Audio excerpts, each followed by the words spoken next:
That's Soda Pup. Hello, and welcome to the Soda Pup Enrichment Lab podcast, where we speak to experts, authors, practitioners, and brands about canine enrichment practices. Join us as we learn from our guests how to help our dogs lead a happier, healthier, and more enriched life. And now, here's your host, Chris Chandler.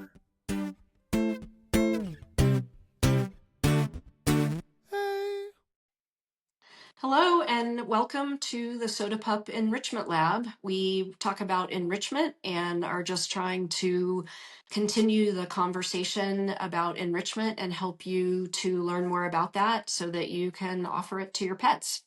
So today I have with me Ashley Dalton, and she is the head of training and education strategy at Zoom Room.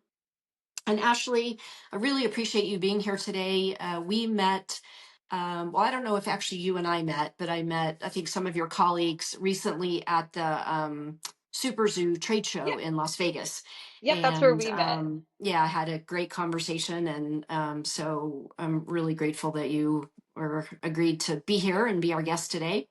So, Ashley, would you just start out by just giving us a little bit more of an introduction just about yourself and also tell us more about Zoom Room? Yeah. So thank you, first of all, for having me on. I'm so excited to be here. It was really great meeting you guys at Super Zoo. So Zoom Room is a national dog training franchise. Our motto is we don't train dogs, we train the people who love them. Because our focus is really on teaching pet parents how to train and connect with their dog and using positive reinforcement. So we offer like group classes, like obedience, agility, puppy training. We also do some private lessons, but we also have gym rentals. So people can actually rent out the gym for 30 minutes if they don't have a backyard or the weather is bad. And we have play groups for dogs who enjoy that and high quality retail. So we really kind of focus on that whole encompassing picture of not just training dogs, but training the people who support them and kind of helping them live fulfilled, enriching lives together. Little bit about me. I have been with Zoom Room for about 5 years now. I actually started working in a location, and I've been with the corporate side for about 3 years. But I grew up loving animals. Like I was that kid growing up. Like I wanted to sleep in the crates because that's where the dogs slept. Aw. All of those sorts of things. And I've always just had this love of animals. In college, I got to do some really exciting internships working with a variety of exotic animals. And I really focused on psychology and behavior and training. So I've worked with things like dolphins, sea lions, porcupines. Wow. But after college, I really kind of felt that pull to get back to my roots with dogs. So I went back and worked in animal welfare and rescue. So I've spent about 6 years working at various shelters and rescues. And I left Washington State, where was my most recent rescue position, and moved to Virginia with my You family. crossed the country. Crossed the country, yes. So we've been here, and that's actually where I found Zoom Room introduction to it. Well, that's great. So when we were talking at the trade show and then just talking on the phone prior to the podcast, one of the things or the thing that we discussed in terms of focusing on today was just talking about or really focusing on a path to enrichment that feels easy and accessible for people. You know, you look on social media and you see all these amazing, things with people using lick mats as canvases and doing all these incredible, putting all these exotic foods in their feeders, their open top feeders, which is amazing. And a lot of people really use that as a creative outlet for themselves. And then it's also great for their dogs. But there are people on the other side who either don't have the time or don't have the interest or just feel or are new to this and feel intimidated when they see that. And so we wanted just to talk today about ways that you can do enrichment that are not difficult and just to offer people some ideas and some education about how they can access it without a ton of effort or a ton of knowledge if you're just learning. Yeah, I think that it's a huge passion project for me. And one of the things that I've loved listening to your previous podcast episodes is how, even though like you've got creators who make these gorgeous bowls that are stunning, I look at them and I'm like, wow, even though that's what they invest their time into, they're still like, hey, it doesn't have to be like that. Right. Sometimes it's creating for them. And we can get really stuck into our own heads of what it should or shouldn't look like. So when I think of enrichment, essentially it's just giving animals the opportunity to express their natural behaviors Right. and meet mental, emotional, and physical needs. I saw that a lot in the zoo setting, but also like in personal life, it can look like so many different ways. I have a full house. I have 3 dogs, including an adolescent husky. He's about 10 months old right now. Oh, We you're in just the brought, thick of it. oh, we are. And he also just got neutered last week. So we're Okay. like having to double down on it. We've got 3 cats, including a new kitten that we just brought home. And then we Wow. also have rabbits. I work Oh, full time and I have a kid. And on top of that, my husband is in the military. So sometimes he is deployed for periods of time. And it's just kind of like me and then my mom who lives with us kind of helping keep things running. wow. So there's a lot for me when it comes to enrichment. I really want to have a variety of options. And that's the beautiful thing is it is so diverse. One of the things that I actually just did, you can see behind me, is we installed a cat tree to the wall and then actually have some boxes up above Oh, for the kitten. Let's see if I can actually move this. So if I'm panning my oh, camera that's up, so you can great. actually see Yeah. that. And that's enrichment. It took a little bit of effort for me to get it together, and I was lucky enough to be able to afford to be able to buy the pieces to assemble them. Um, but now it's there. She's got it. She'll actually run up and stick her head out. If I want Ah, to engage with it a little bit more, I can put some treats or toys up there for her to do right. hunting. So it's a pretty quick, almost like set it and forget it Forget type it. of Yeah. enrichment.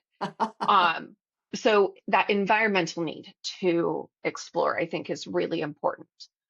I think also when I'm looking at enrichment for my animals, like food-based enrichment is usually the first thing we come to. Right. My dogs love to eat out of slow feeders, but there's times where I don't have time to just scoop, mix all of that sort of stuff. So having that ability to pull things from my freezer Right. is really important for me. So do you mean like you've pre-frozen things Yes, in bowls or open top feeders or yes. so tell us a little bit about that, like more specifically, maybe what you do, what you put in them, what your sort of preparation process is. Yeah. So the short answer is it depends. So a little bit extra about myself is I deal with chronic illness. So I've got With a couple what? of chronic illness. Oh, okay. So I have a couple of autoimmune diseases and I also have migraines. So Oh, my ability to perform as like a normal functioning human can really vary depending on day to day. So I right. like to have backup options. Quick and easy with life, how I'm feeling, it's usually kibble. And then we do some sort of like wet food. Yeah. So I really like the Honest Kitchen dehydrated Yeah. food because we can just mix it, throw it on, Yeah. and we actually keep a jar in our fridge. But I also You keep a do, jar of it pre-made, pre-mixed. Yeah. yep, Okay. yep, So if people don't know, Honest Kitchen is like you said, it's a freeze-dried food. It's kind of powdery, and then it's got mhm, maybe some like oats and some other things in it, and you just add water to it, or you can add broth. And we actually use that too. We do a combo of Honest Kitchen and then some freeze-dried kibble that's a little bit larger, mhm. and then some regular kibble, and like mix it all up. So that's a great strategy, because it can be super fast. It is. And it's one of those we can usually set it where we mix the wet food in. Usually it's going to be like on a Sunday night. We've got the ratio down perfect, Yeah. put it in the fridge, and then I can kind of like grab it and go. I do usually like to have a few other easy things in my fridge. So, like non-fat, plain Greek yogurt sometimes to mix in. Um, I don't do raw, mostly because I've got a kid in the house. Everything is spread everywhere. So we do a lot of gently cooked Hmm. prepackaged frozen items. And I kind of just like rotate through protein bases if I remember to pull one from the freezer and defrost it, Right, right, to kind of mix it in. Um, my dogs do all have varying levels of needs. Nova is my golden retriever, and she's a garbage disposal. She'd eat anything I give her, but she has some allergies. So we have to be kind of careful with that, and pick our protein sources. And then the husky, in stereotypical breed fashion, we're still figuring out what he likes to eat and how he likes to eat it. So that has really pushed me on being creative, trying different things. Like, do we add just some warm water? Do I right, need to get some freeze-dried things and sprinkle it in and mix it in? Um, he also seems to like variety, but not too much variety. So we right. kind of have to keep rotating and playing around with it, Yeah, which can get challenging. right. Yeah, so you're really talking about getting to know the specific animal, Mhm. what they like. We have two fairly just one very discerning eater and then one kind of fairly, and so yeah, it's been this process of figuring out what they'll eat. And then I've also found that they're not really interested, like if we do the open top feeders, if we freeze the stuff in there and we offer it like completely frozen, they're not interested. So um so sometimes what I'll do is freeze it, and then if I'm going to give it, I have to remember, but I'll take it out and let it thaw a little bit, and then Mhm. sometimes I have to do something to get them started on it. And so one of our younger dog loves sour cream. And that's really it's high in fat, of course. So I don't use a lot of it, but I'll just do a little layer of sour cream Mhm. on the top. And that gets her interested enough to then keep going. But otherwise, sometimes she's just not food motivated enough to really get into it. So I think that's a really important point, is that there are often things that work for other people, or other people's dogs, that don't work for yours, and that doesn't mean that you're doing it wrong. It just means that you have to figure out what your dog's preference and interest is. Yeah, it can be so discouraging, especially if you're new to enrichment or you're starting to dive in, when you're like, all right, I've got this. And then all of a sudden you put time and effort, and the dog's like, thanks, but no thanks.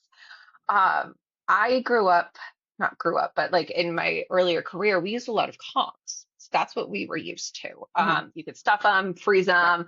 They were fabulous.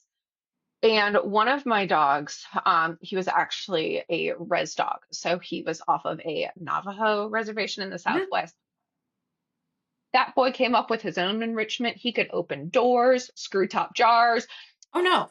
He was an experience.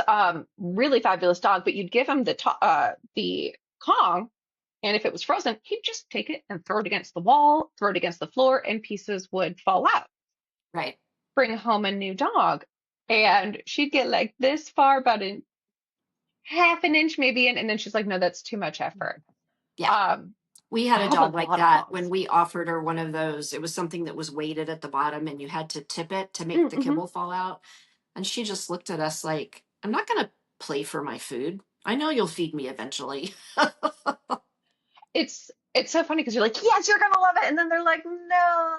No. So having to pivot, to, okay, wider ones, like the topples or like your honey pot that has the Right. wider openings. Okay, that's a little bit less frustrating Right. for And so my that's the dogs. other thing, is getting to know about your dog's, well, their food motivation. And then, sometimes you have to increase the value of the food or the treat, and then their frustration tolerance. Hmm. Yeah. For sure. It's a lot of playing around, Yeah. which that is one thing that I try to tell people is you kind of like sometimes your dog's gonna be like, yes, I love this, and other times you do need to help them out a little bit more and Yeah, play with it. And just because it doesn't work in this one setting doesn't mean it won't always work. It's you right. just kind of have to experiment and play around with it. Well, and I Um, think that's another good point too, is that sometimes, I mean, some dogs, particularly if they're super food motivated, will just go right for it. But other dogs need more of an introduction. Like we have one dog, and if you introduce a new food and you just put it in her bowl, she'll walk up to it and then she'll pin her ears back and she'll back up and she'll act like you're trying to poison her. oh, And so like new foods just really freak her out. And so mhm, the strategy with that is, just I usually have to start with hand feeding it to her. okay. And sometimes if I offer her something new in the house, she won't eat it. But if I offer it to her outside, she'll eat it. Or if I offer it to her on a walk after I've kind of primed her with treats that she's familiar with, she'll eat it. So so sometimes you do have to help them not be afraid of something new or just learn how to use the new toy or the enrichment device. Yeah. Yeah, we that your comment about like being afraid of the food reminded me is just recently we went to a local farmers market and they were selling eggs and they also had chicken feet. I Ah, love chews. We do a lot of chews for my dogs. We'll take like tracheas and make uh-huh. cannolis, so we'll put stuff in. And Right. I like to have options, quick chews, longer lasting chews. And chicken feet and duck feet are some of my favorites because I'll usually put them in some frozen enrichment and make like a little split popsicle thing. And Foot popsicle. That's right. someone opens my freezer door and they're like, "What is in there?" And I'm like, "That's all the good stuff." But my daughter was like, "I want to buy this for Fenris, our husky." So she pulled out her own money to pay for it, Aw. and then we were like, "Okay, now we have to buy some for the other dogs." We come home, she hands it to Fenris, and he's terrified of it. I've never had a dog afraid of a chicken foot, but he was like barking at it and bouncing at it. So we did like we picked it up, we kind of brought it back, we did some sniffing, ended up eventually feeding it to another dog. But it was one of those where I was like, I've been doing enrichment for years, working with dogs for over a decade. I've never had a dog afraid of a chicken foot Yeah. until now. And I had to rethink everything. Our trainer recently recommended goat ears as a chew. And so and they're not very expensive. And so I was like, oh, well, that's interesting. And so I bought two and I brought them home. And one of my dogs, and the goat ears smell really bad, I have to tell you. So you definitely, one of my dogs, I could see that she was going upstairs and I knew where she was going to put it was probably under my pillow. So I was like, so I ended up just taking it from her, and our other dog took it outside and just put it on the ground and then just used her nose to brush grass and dirt and pine straw over it. So neither one of them would ate them. They just both stored them. Um, Good catch on the pillow, though. yeah. That's not how you want to Yes. like go to bed at night and have that there. Yeah. Yeah, so I mean that's the other thing is again, it's like things that one dog might really love. Like shoot, I really have gotten to the point where I don't offer them those kinds of items because I so far I haven't found one that they'll actually eat. They just go hide them places. Hmm. And while sensory like can be great, and that is a form of enrichment, it's not necessarily something that you want to be investing a lot of money on random animal body parts that your dogs aren't actually going to chew, and then they just kind of like build up around your house. So I Right. totally get that. One of in training, there is a speaker who speaks at like a lot of like clicker training conferences, Dr. Susan Friedman. And she Uh-huh. says behavior is a study of one. And that's one of the biggest things that I always come back to when I'm looking at the individual is this might be like my go-to thing that I do for my dogs, for my other animals, but I have to look at each individual and be able to pivot Right. off of that and change Right. it. And Right. that can be hard and discouraging Yeah. quite a lot sometimes. Yeah.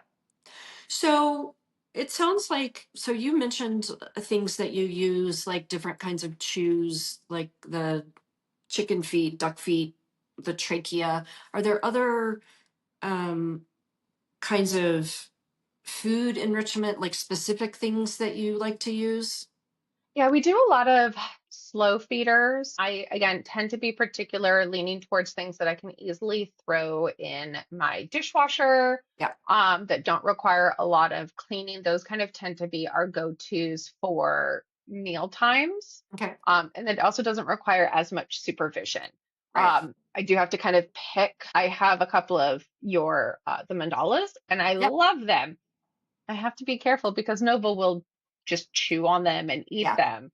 Yeah. So I kind of have to like prep and freeze ahead of time. So I like to rotate depending on duration Right. and activity. So in my freezer, I have various lick mat like items that I can fill with broth, yogurt, maybe some freeze-dried kibble or chews on there. And then I do a lot of like popsicles that I can Mhm. pop out, kind Right. of grab and go that way. I do also have a few of the slider puzzles where you can put the treat Oh, in yeah. and they have to do something to get to it.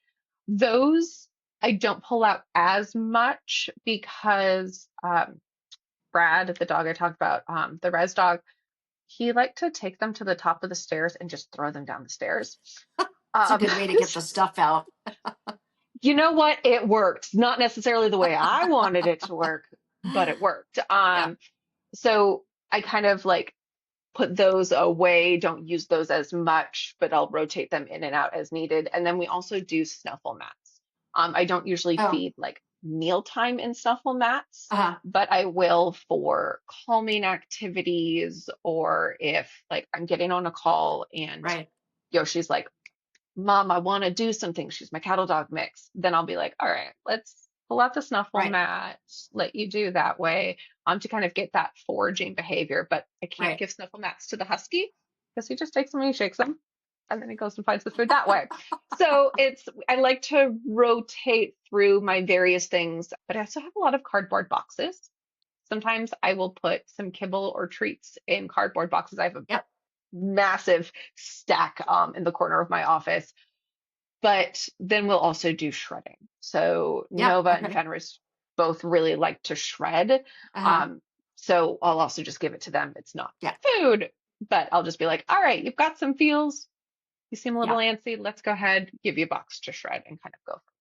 We have one dog who likes to shed boxes as well. And sometimes I will just give her the box. And sometimes I will do things like I'll take a toilet paper roll, put some food in there, crimp the ends, put it inside the box, put some brown paper in there, maybe even put those in a box inside a bigger box.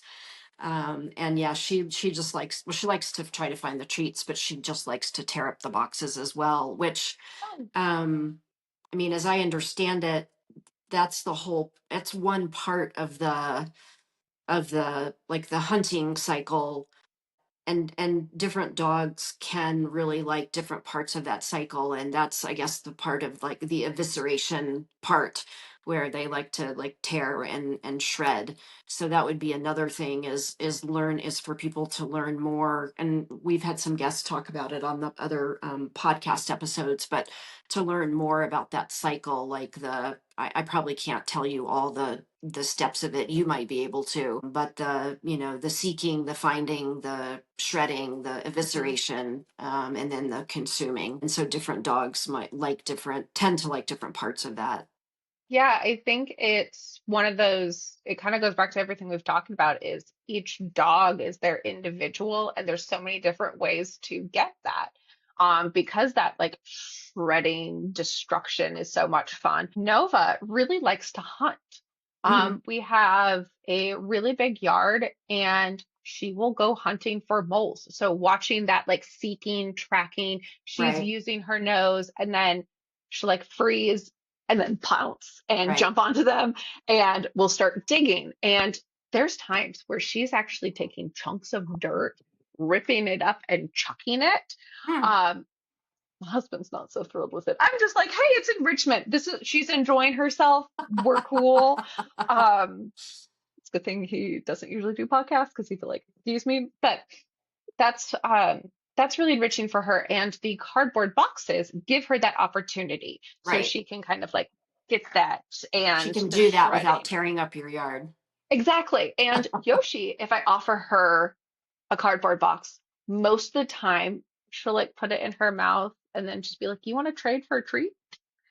But if I notice that she's being more high energy, she's having difficulty settling, sometimes she actually just needs to shred something and Mhm. destroy. So I'll grab a box and she'll be like, "Yes, that's it." And she just kind of goes to town on it. So it's that Right. like it's so diverse and it's depending on the mood, the individual, all of those things. And that it's cool, but when you first start out, it can Yeah. be Yeah. really overwhelming for Yeah. sure.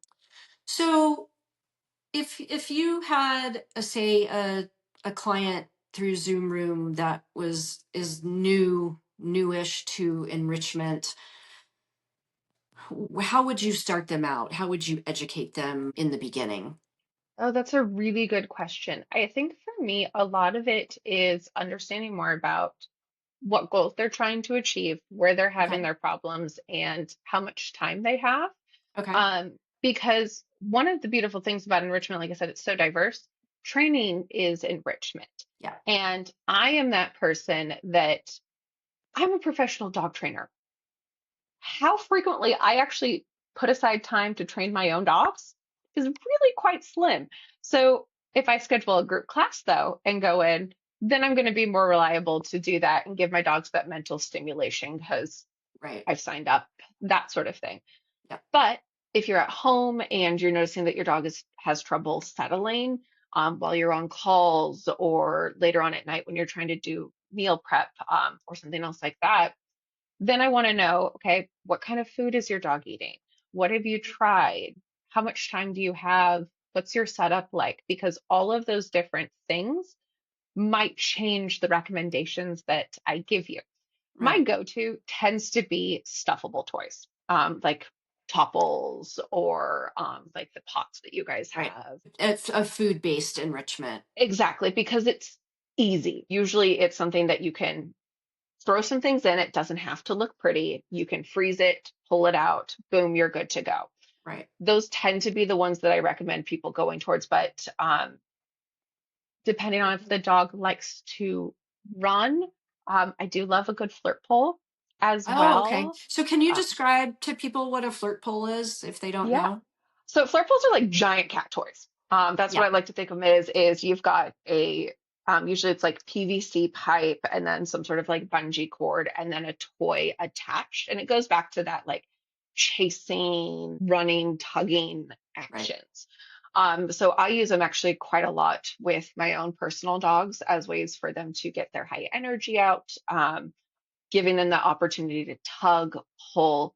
And for me, again, as somebody, I can't run. I would like to be a runner.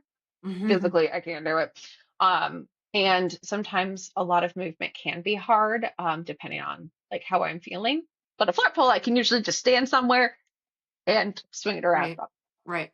approximately, and then they have that opportunity for that energy outlet.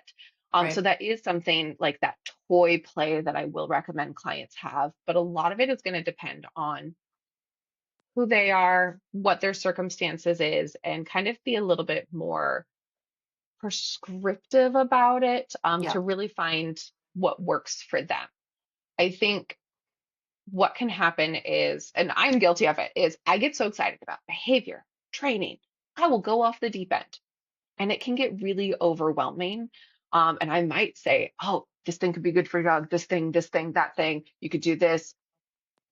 That's so much, and it can be really overwhelming. So when I'm working with clients, I really try to narrow it to, okay, let's pick one thing to Right. start with. Yeah. And we go from there and we can talk about, did this work? Did this not work? Just because it didn't work doesn't mean it failed. We Right. learned something from it and kind of Yeah. move forward from there. Yeah. And again, that it's a process of learning what interests your particular dog. So you were just talking about a couple things when we were talking about the box shredding and the flirt pole. Those are things for dogs that are not so food motivated. Do you have other ideas for dogs that are not food based Mhm. enrichment that would be easy for people to do? Honestly, one of my favorite things is scent work or nose Is what? work. Oh, nose Like work. scent work, nose work, yeah. Yeah. Um, because their noses work so well. Yeah. And when I used to work in rescue, enrichment was a really big thing for increasing the quality of life Mhm. for the dogs, and decreasing stress levels. But because they were in that shelter environment, um, they were usually quite stressed, which meant they had upset tummies. So we had to be very careful about what we could give them food wise. So we did activities such as scent work. There was a wonderful volunteer who is actually a professional trainer, and she would come in and do nose work with the dogs.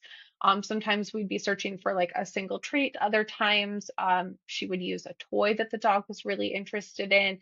She'd actually just set it up in some boxes and just kind of start that seeking, searching, which was Right. really beneficial for the dogs. Yeah. We also would do essential oils. So we would put some essential oils in spray bottles, and then a volunteer would come grab one and walk through the kennels and just spray it into the air as a different Hmm. sort of like sensory olfactory experience. Right. Novelty can be great for some dogs as well. So we would do car rides if they could, or just kind of going somewhere new, sniffing, Yeah. Or seeing, even going, exploring. I go sometimes, particularly with our younger dog, just to like a new park or a new place, or even on, we have a route that we usually walk in our neighborhood, but there are little kind of little places I can go, little offshoots. And so sometimes I'll take those places and just give them, 5 minutes to just follow their noses and sniff. And I've heard the term a sniffari. You take them on a little sniffing safari and just, yeah, let them, you just don't manage them as much in terms of where they're going. And that gives them so much stimulation. I love the term sniffari so much. I remember when I first saw it, I was like, this is the greatest word ever because it's fun, but it also is that they get to explore, they like letting them lead. And I Yeah. think one of the things for people is get those ideas, get creative, and like seek that inspiration, which is one of the things I love about social media is because new things pop up. You might see somebody who's done something, you're like, I never even thought about doing that. That's so cool. Yeah. But it's also about sometimes putting aside what our normal expectations are and helping increase that agency for our Yeah. animals. I do have conversations with clients who are like, my dog, we go on, an hour-long walk twice a day. And then I want to talk about, okay, what kind of walk is it? Is it a structured walk? Is it a Right. sniffy walk? Where do you go? Because if they're just walking, but it's not necessarily, we're just walking, get our steps in. Sometimes that's not as effective as a shorter walk where it's more of that safari Right. route. Right. So kind of being open to the different ideas of what that could look like, I think is really important as well. Yeah. Yeah. That's great. So, is there, if there was like one thing, or kind of your, it doesn't have to be one, but excuse me, your top thing that you would want to pass on to people about enrichment, what would it be? I think for me, it's gonna, I want people to know it's okay if it's not perfect. Is and if you can't do enrichment that day, or it's not how it turned out the way you wanted it to, Hmm. that's okay. The next day is a new day, and we try, we learn, and I think that's really where I want to come from it when I talk to people about it is, again, as somebody who deals with chronic illness sometimes, and I have a busy, busy household and so many individuals who Yeah. need my time, I beat myself up so much. Mm-hmm. I think that I am not doing enough for my animals. Mm-hmm. And I feel like I'm never doing enough for anybody. And Mm. there are days where, did everybody get fed? Yep, okay, we're cool. And then there's days where I just, pulled out some things. We did a whole like 2 cookie sheets worth of frozen enrichment prep. We're good to go. Every dog got, a snuffle net session, and we did a training session, and two wildly ends of the spectrum. And Yeah. it's okay. Is sometimes you just gotta keep on keeping on, Yeah. trying it. Be kind to yourself, Yeah. I think is Well, and I important. really like to just your stress on the idea of it's an experiment, and through experimentation, if you just watch and you pay attention, then you continue to learn about your animals, and then that makes it a little bit easier to offer them what they really like and what they really need. So that's a great. My um I've had a lot of rabbits, and I had one that she really liked. We use food puzzles with them as well. And she liked to grab things and shake it, and like small pieces of paper, tiny cardboard chunks, she'd throw it and chuck it. And my husband, when we were dating, he came home one day and he had this like little wobbler food puzzle thing. And he's like, I thought she would like this. So you could kind of like pour some of her Timothy hay pellets in, and she could knock it around and chuck it. For sure, that was the day I was like, all right, I'm going to marry you. Because he thought about it, he saw it. Yeah. I give it to the bunnies I have now, and they're like, no, No, no, that's right. thanks, that's not us. But it's appreciating all the different intricacies and personalities of these Yeah. creatures that we share our lives with.